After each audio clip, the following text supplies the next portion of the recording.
The wind screamed across the flat expanse of the Kansas prairie, swirling snow into a frenzy that bit at Jacob's cheeks like icy needles. He stumbled forward, calling out the calf's name in a voice hoarse with desperation, the sound swallowed instantly by the storm's roar. The world was reduced to a monochrome blur, shapes uncertain and light fading fast, as he strained to see any movement in the whiteout. Jacob's boots crunched through crusted drifts as he fought against the gale, each step pulling him deeper into the storm's grip. He couldn't shake the image of his late father's stern face, not with the men in town watching, waiting for another misstep. The calf was more than just a prized animal. It was his lifeline, his chance to prove he could maintain the legacy left to him, a farm that clung to survival in the brutal Midwest winters. The calf, a young heifer with a rich chocolate coat, was worth over $500 at auction, but its value was more personal than monetary.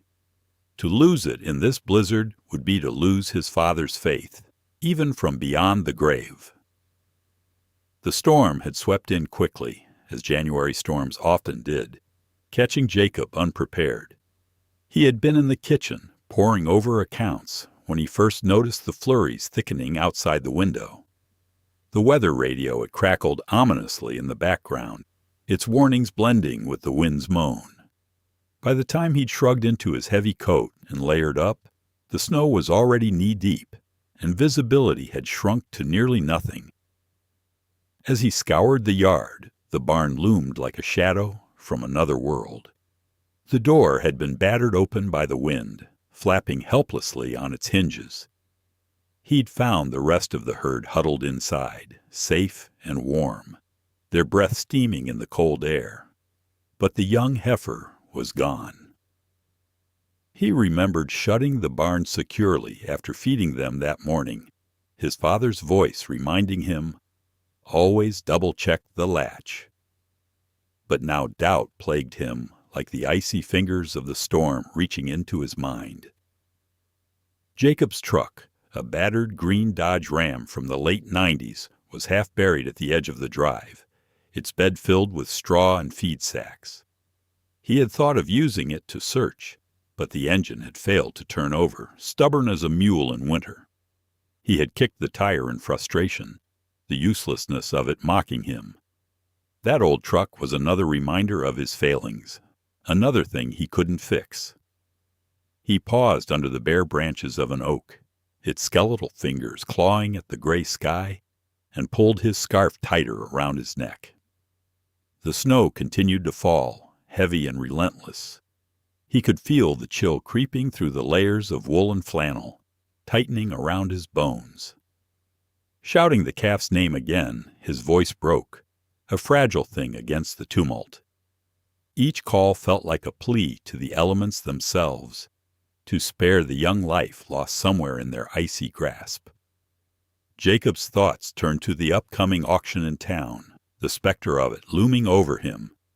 Without the calf, his chances were slim, and failing to bring something of value would cement the whispers of the men at O'Malley's, where the farmers gathered like a parliament after chores were done. "That Jacob can't hold a candle to his old man." Their words carried weight, a pressure nearly as tangible as the blizzard around him. The hope of finding tracks seemed futile, the snow too thick, the wind erasing any sign of passage almost as soon as it was made. Still, he pressed on, driven by the image of the calf, alone and frightened, out there in the elements. He thought of how it sucked hungrily at the bottle he used to feed it when it first arrived, its big eyes trusting and warm. He couldn't let it die out here, not like this. The farm had been Jacob's entire inheritance, a sprawling 400 acres of fields and scrubland, passed down through 3 generations of Riley men. His grandfather's weathered plow still stood against the barn wall, a relic of a time when the land was tilled by hand and sweat. The newer equipment, an international harvester combine, a John Deere tractor, stood silent, coated now in a fresh layer of snow, tools of the trade now rendered useless in the storm's fury. As Jacob pushed deeper into the storm, the barn receded into the distance, swallowed by the swirling veil of snow. His breath came in ragged bursts, each exhale a cloud of vapor that vanished into the wind. He knew he was nearing the woods at the edge of his property, where the trees would stand as silent sentinels against the storm. The thought of the forest gave him pause. The snow there would be deeper, the footing treacherous. He hesitated at the boundary of the trees, the path ahead obscured by snow-laden branches that sagged under the weight. Yet he couldn't turn back. Behind him lay only the farm, the empty barn, and the yawning absence of the calf. Jacob felt the stirrings of something buried, a resolve, a defiance of his own self-doubt, and the shadows of expectations that loomed like specters on the horizon. The storm raged on unabated, and time slipped by in a blur of whiteness and cold. But beneath it all, a new determination flared within him, like a stubborn ember refusing to die. The calf was out there somewhere, and Jacob knew he had to find it. He squared his shoulders against the wind and stepped into the threshold of the woods, the darkness between the trees offering both shelter and threat, a mystery as deep as the snow itself. In the grove, the wind found less purchase, the trees breaking its force into murmurs and sighs.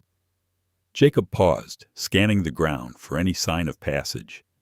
His eyes caught a glimpse, a tuft of brown fur caught in a branch low to the ground. A thrill of hope surged through him, banishing the encroaching fatigue. He moved forward, the open loops of fate drawing him deeper into the heart of the frozen woods, into the unknown that lay beyond. Jacob Riley wasn't always the man battling the blizzard, fighting through the storm for a calf's life and his own sense of self-worth. He had once been a boy with dreams of leaving behind the endless fields and predictable seasons of Kansas. His father, a stoic figure with hands like knotted rope, had been a man of few words, yet those words carried the weight of expectation. This farm's been in our family longer than you or I. It's yours to carry on, Jacob. Don't drop the load. The elder Riley had been a man of principle, a man who moved through the world with the unhurried certainty of an oak growing strong in a field. He'd taught Jacob the rhythms of the land, when to plant, when to harvest, when the clouds held promise or threat. But more than the workings of agriculture, he handed down a legacy, a name that the town respected, if not for its wealth, then for its endurance. Jacob's father had died in the long summer of the previous year, his absence echoing through the house like a wind through hollow places. The elder Riley's shadow loomed large in Jacob's mind, a constant reminder of the shoes he feared he could never fill. Let me tell you about Jacob.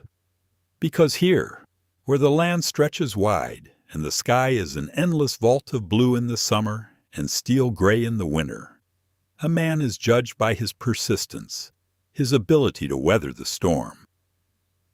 Jacob was not a man of grand vision.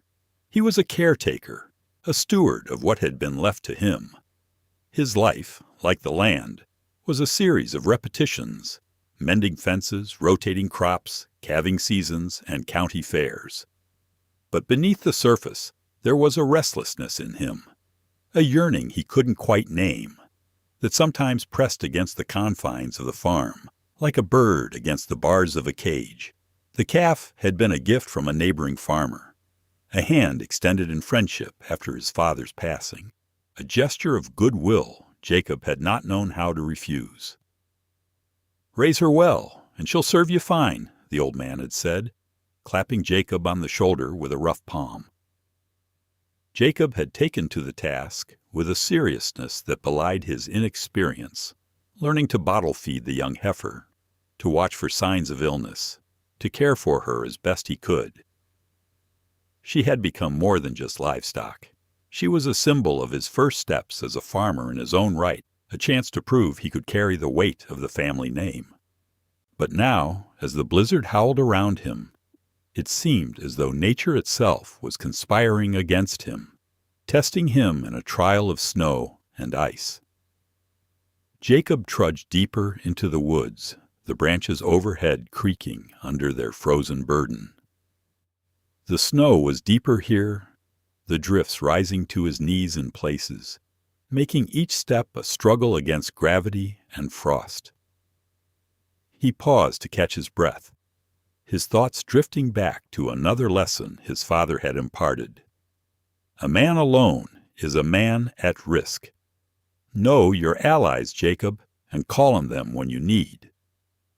There was no calling for help out here, not in the storm's fury. The nearest farm was a mile away through the woods and fields, a distance that might as well have been 1,000 miles under these conditions. The radio back in the house was silent now, the blizzard swirling static across the airwaves. He was alone in the white world of the storm, but he couldn't allow himself to be an island. The farm depended on his resilience, and the calf depended on his resolve. His path through the woods was haphazard, guided more by instinct than any clear direction. Jacob knew these trees as well as he knew the lines of his own hand, yet the snow transformed them into something unfamiliar, a landscape of ice-bound ghosts. He pushed on, each breath a visible cloud in the frigid air, each step a question of faith. Faith in himself, in the hope that he would find the calf before it was too late. There was a sudden movement to his left, a flicker of brown against the white, and his heart leaped. He stumbled forward, brushing aside a curtain of snow-laden branches. But his hope was dashed when he realized the tracks belonged to a deer, not the missing heifer. The animal bounded away, leaving Jacob once again alone in the silence of the snow. Frustration flared, a spark of anger at his own helplessness, at the storm that mocked his efforts. It was then, in his lowest moment, that he realized the woods had gone quiet, too quiet, the storm's roar muted by the trees' embrace. That silence held a warning, an unspoken tension that gripped the air like a held breath. And then he saw it, a set of tracks, fresh despite the relentless snowfall, leading further into the woods. He followed them carefully, wary now, his senses heightened by desperation and the edge of fear. The tracks were not the neat, rounded impressions of a calf, but longer, deeper, marked by claws, the marks of a predator. His first thought was of coyotes, common enough in these parts, but something about the pattern nagged at him. The way they were spaced, the weight behind them. Then he heard the low growl, a sound that drifted through the trees like an echo of primal hunger. Jacob froze, his pulse hammering in his ears, every instinct screaming at him to flee. But he was rooted, drawn by the terror of knowing but not seeing, until, breaking through the trees, he came upon a clearing shadowed by an overhang of rock and snow. And there, huddled in fear, was the calf, its eyes wide and white-rimmed, breath steaming in the air. But it was not alone. Across the clearing, in the shelter of the rocks, lay the den, a grim revelation etched in ice. The wolves had been driven down from the hills, closer to the farm than ever, drawn by hunger and the cover of the storm. Their eyes caught the pale light, glinting with a terrible intelligence. Jacob stood at the edge, the open loops of his fate twisting tighter around him, each moment stretching into an eternity. The wolves watched him with wary eyes, predators poised on the brink, the calf caught between them like a pawn in a deadly game. He knew then that this wasn't just about saving the calf. It was about protecting everything the farm stood for, everything his father had worked to preserve. The calf let out a plaintive bleat, a sound that cut through the cold, like an arrow to Jacob's heart. Despite the danger, despite the odds, he knew what he had to do. He had come too far, pushed beyond the limits of fear and doubt, and the storm was no longer his enemy. It was simply another part of the world he was learning to navigate, a challenge to meet and overcome. He took a breath, the cold air burning his lungs, and took a step forward, his resolve firm as the frozen earth beneath his feet, knowing that the true battle was only just beginning. The sight before Jacob seemed to unravel the very fabric of his understanding, reweaving it with a thread of urgency and terror. The wolves, their gray coats blending seamlessly into the snow, stood poised with an ancient elegance, primal and fierce. Their breath formed clouds in the air, a synchronized rhythm that matched the pounding of Jacob's heart. He knew instinctively what the presence of these predators meant. The storm had not only driven the calf into danger, but had also pushed these wolves to the edge of their own survival, their hunger making them bold enough to challenge his domain. The farm, once a sanctuary under his father's watchful eye, was now under siege by forces both natural and untamed. Jacob's mind raced through the possibilities, the tools and weapons back at the farm useless against this immediate threat. His grandfather's old shotgun was in the barn, more relic than reliable defense, and even if he had it, the wolves were too numerous to be deterred by a single shot. Instead, he scanned the clearing around him, his senses sharpening in the face of danger. The wind had eased, the trees offering a buffer that kept the worst of the blizzard at bay. But the temperature remained brutally low, each breath a sharp, icy knife in his lungs. The snow crunched underfoot as he shifted his weight, a sound that seemed to echo louder than it should in the tense silence. The calf bleated again, a sound that rang with desperation, and Jacob's resolve hardened. He couldn't leave it here, not to become a feast for these wolves. The heifer's chocolate coat, now matted with frost, was a stark reminder of its vulnerability, of the life he had nurtured and the promise it represented. He glanced back toward the direction of the farm, gauging the distance, the path obscured by the dense wood. To flee would be to invite pursuit, and he couldn't risk leading the wolves back to the barn, where the rest of the herd awaited. Yet he couldn't stand idle, not with the calf so exposed, its fate intertwined with his own. Jacob took a step forward, the movement drawing the wolves' attention like a stone tossed into still water. Their eyes, reflecting the fading light, tracked his every move, calculating, assessing the threat he posed. He spoke then, his voice steady despite the fear that churned beneath. "Go on, get away from here," he called out, his words carried on the wind like a challenge. But the wolves did not move, their hierarchy clear in the way they stood, waiting for a signal from the largest among them, a brute with a scar across its muzzle, a testament to battles hard fought and won. Jacob's eyes met the alpha's, a silent clash of wills in a world turned white and wild. With a sudden burst of movement, Jacob stooped down, gathering a handful of icy stones from beneath the snow, their cold weight a reassuring presence in his palm. He hurled the first stone with all the force he could muster, aiming wide to avoid provoking an aggressive response. The stone skittered across the frozen ground, a sharp clatter that cut through the silence. The wolves flinched, a ripple of movement passing through the pack, and Jacob seized the moment. He moved with purpose, his steps quick but deliberate, placing himself between the calf and its would-be predators. He shouted again, louder this time, his voice a raw, defiant roar against the encroaching dusk. The alpha growled, a low rumble that seemed to vibrate through the very ground, but Jacob held his ground, his breath fogging the air in fierce bursts. His resolve, tempered by the fire of necessity, burned bright in the darkness. He could sense the wolves' hesitation, their instinct to hunt tempered by the uncertainty of his presence, the unpredictable ferocity of a man protecting his territory. In that moment, the wolves flickered as shadows, caught between hunger and caution, and Jacob pressed forward, his eyes never leaving the leaders. He knew he couldn't defeat them, not outright, but he could stand his ground, show them that this prize was not worth the cost of challenge.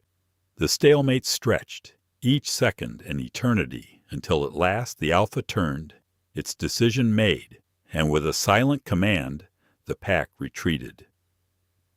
They flowed back into the forest, shadow swallowed by deeper shadow, leaving the clearing to Jacob and the calf. The tension broke. A rope pulled taut and suddenly released, and Jacob exhaled a breath he hadn't realized he'd been holding. He moved quickly to the calf's side, his hands brushing snow from its coat, feeling the tremor of life beneath the cold. "It's okay," he murmured, more to reassure himself than the shivering creature beside him. The calf's eyes met his, full of trust and fear, and he knew then that the bond they'd forged was more than just one of survival. It was a testament to a shared resilience. Jacob took stock of the situation, the fading light urging him onward. He wrapped his scarf around the calf's neck, a gesture of warmth as much as protection, and turned back towards the path he had carved through the woods. The storm was still out there, waiting, but he felt its power less keenly now, its teeth blunted by the victory he'd earned. The journey back was slow, the calf stumbling beside him, its hooves slipping on the snow-slick ground.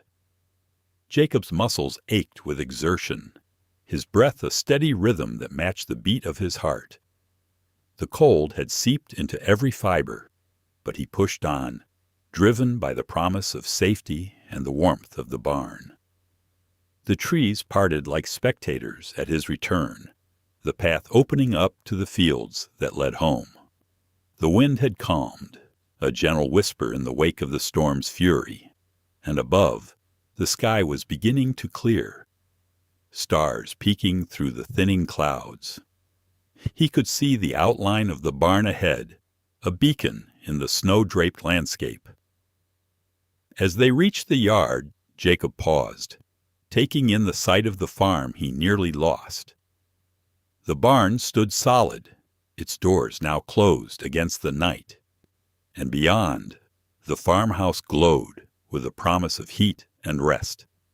The calf huddled close to him, weariness etched in every line of its small frame, but alive and safe. He led the calf into the barn, the familiar sense of straw and livestock, a balm to his frayed nerves. The rest of the herd greeted them with soft, curious sounds, the warmth of their bodies filling the space. Jacob closed the door with a finality that felt like a victory, the latch clicking home with a reassuring thud. With the calf settled among its kin, Jacob leaned against the door, letting the exhaustion wash over him, a tide that ebbed and flowed with the adrenaline of the encounter. He had faced the storm, the wolves, and his own fears, and standing there, he understood that he hadn't just saved a calf.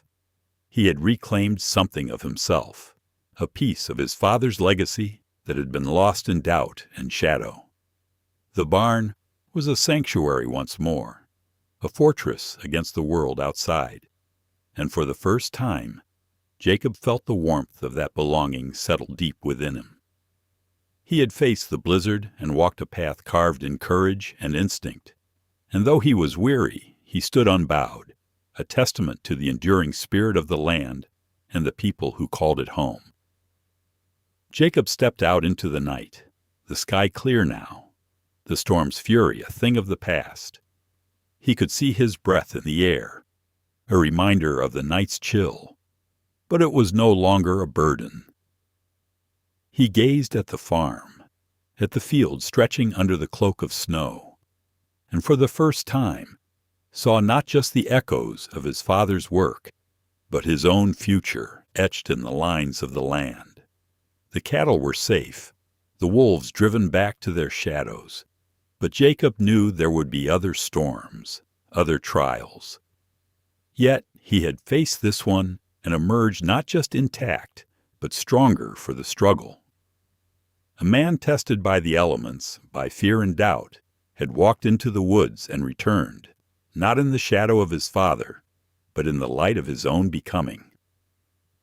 As he turned back toward the barn, the calf nestled among the herd behind him. Jacob felt the weight of the land settle on his shoulders, no longer a curse, but a mantle he could carry. The wind whispered through the trees, a song of the prairie and its people, and Jacob listened, hearing in it the first notes of a new day, a new season, and the promise of all that lay ahead.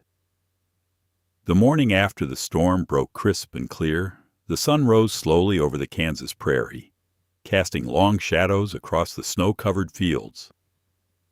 Jacob stood at the window of the farmhouse, a steaming mug of coffee warming his hands, the rich scent mingling with the lingering aroma of wood smoke from the stove. He watched the world awaken, the light creeping across the land like a benediction, revealing the contours of the farm anew. The events of the previous night played over in his mind, a tapestry of fear and determination, woven through with the threads of his father's voice. He had faced the blizzard, the wolves, and the doubts that had plagued him since he first took over the farm. And yet he stood here now, whole, with the knowledge that he had not only survived, but triumphed. The calf, nestled safely in the barn, was a testament to that victory, to the hard-won understanding that had taken root in his heart. Over the weeks that followed, the storm's mark on the land faded, the snow melting to reveal the rich soil beneath. As winter began to loosen its grip, the men in town spoke of Jacob less as his father's shadow and more as a man who had proven himself against the odds. At O'Malley's, they greeted him with nods of respect, a silent acknowledgment of his grit and resolve. The whispers of doubt transformed into murmurs of admiration, and Jacob found himself embraced by a community that recognized the strength in him, a strength tempered by trial and effort. The calf grew strong under his care, its coat glossy with health. It became a fixture in the herd, no longer a symbol of vulnerability, but of resilience, a living reminder of the night Jacob had faced his fears and emerged victorious. The auction came and went, and while the prices were important, it was the knowledge that he had fought for and earned that mattered more. In the quiet moments, Jacob often found himself drawn to the edge of the woods where the storm had nearly undone him. He would stand there, listening to the whispers of the wind through the trees, feeling the pull of the land beneath his feet. It was here that he felt closest to his father, to the legacy he had worked so hard to uphold. The farm was more than just fields and livestock. It was his history, his future, and a testament to the enduring bond between man and earth. Years slipped by, like water through fingers, each season imprinting its rhythm on the farm, and in time, Jacob became the elder Riley in his own right. The lines of worry and wisdom carved deeper into his features, and he wore his responsibility with pride. He taught the younger men in the community the lessons he'd learned, passing down the knowledge as it had been given to him, ensuring the continuity of tradition even as the world outside the farm changed. He often reflected on that fateful night, the blizzard that had stolen the calf and returned it to him forged anew. The memory was a talisman he carried, a reminder of the courage that lay within him, a courage he had once doubted. It reminded him of the bond he shared with the land, the silent agreement between him and the world he had inherited, a pact sealed with sweat and determination. On warm summer evenings, Jacob would sit on the porch, watching the sun dip below the horizon, painting the sky in hues of gold and crimson. The fields lay peaceful and abundant, the cattle grazing contentedly, the barn a silhouette against the dying light. The air was filled with the scent of hay and earth, a testament to a life lived with purpose and intent. One late autumn, as the leaves turned to fire and the air carried the crisp promise of winter, Jacob found himself once more at the edge of the woods. He stood beneath the arching branches, now bare against the sky, and thought of the passage of time, of the seasons that ebbed and flowed like the tides across the land. A breeze rustled through the dried leaves, a whisper of memory carried from the past. It was there, in the clearing where he'd faced the wolves and the storm, that Jacob saw the true measure of his journey. In the stillness, he felt the presence of all that had come before, his father's teachings, the challenges he had overcome, the legacy he had built through steadfast labor. The farm was not just an inheritance, but a living testament to the man he had become, shaped by the trials and triumphs he had met with open heart and steady hands. As he turned to head back toward the house, where the lights glowed warmly against the evening chill, Jacob paused one last time. The wind swept gently through the trees, a caress of sound and promise, and he listened, hearing in it the echoes of his father's voice, the laughter of the men who had become his peers, the soft lowing of cattle bedding down for the night. And there, silhouetted against the fading light, he saw the calf, now grown, standing proud and watchful on the crest of a hill, a guardian of the land. Its silhouette was etched against the twilight sky, a testament to what had been saved and what had been earned.